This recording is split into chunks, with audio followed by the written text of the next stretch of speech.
والله يدعو إلى دار السلام ويهدي من يشاء إلى صراط مستقيم. 552480 or 249. Our email address is askask@huda.tv. Sheikh, I've got a question here from a brother. He says, I'm a new convert to Islam. I need to find some information, something that's been troubling me since I've become a Muslim, about ghosts, manifestations, hauntings and so forth. What does Islam say about this, Sheikh? Could you give the brother some advice? Well, Islam teaches us that there is a world which is known as the world of the unseen. Amongst its contents, the angels, the jinn, and the Nabi sallallahu alayhi wasallam has informed us about the nature of each. Angels, Allah created them from light, versus the jinn were created from fire. As repeatedly Satan said that I'm better than him, than Adam.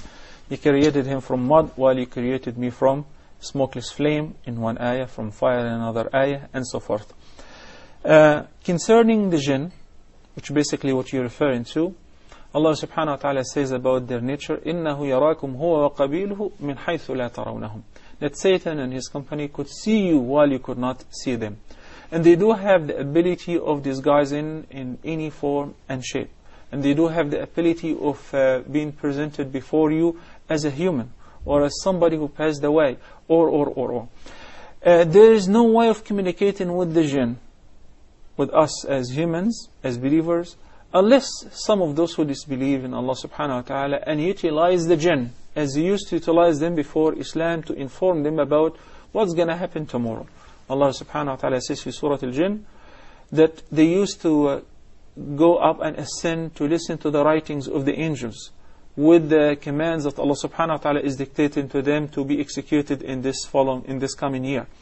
And they would take one information and they would go down to their allies of the soothsayers or the fortune tellers, and they would tell them about one correct information.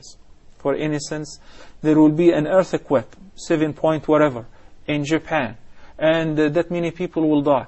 That was ordained to the angels.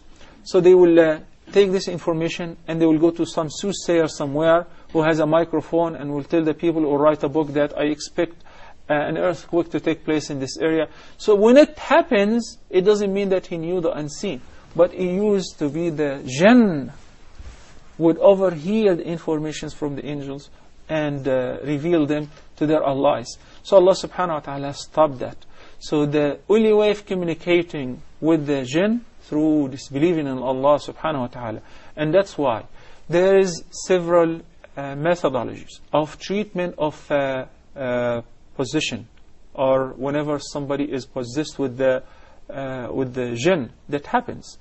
Nabi sallallahu alaihi wasallam indicated that the best way is through the Quranic verses. And the lengthy hadith of Abu Huraira, hadith Satan when he was guarding the sadaqah, and he came to him 3 nights and he was stealing and so on. The 3rd night he said, shall I not teach you something that will protect you and will benefit you from every shaitan, that in the evening say or recite Ayat al-Kursi. What did the Prophet ﷺ say as a comment on that? He said, صَدَقَكَ وَهُوَ كَذُوب. He spoken the truth even though he's a great slayer. Do you know who was he? It was a shaitan.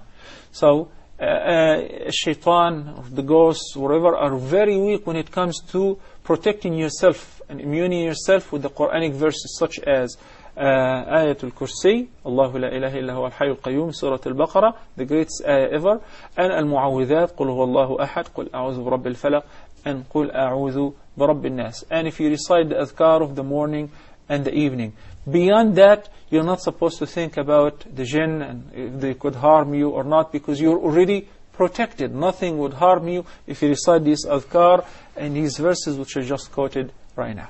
Jazakallah khair, Sheikh.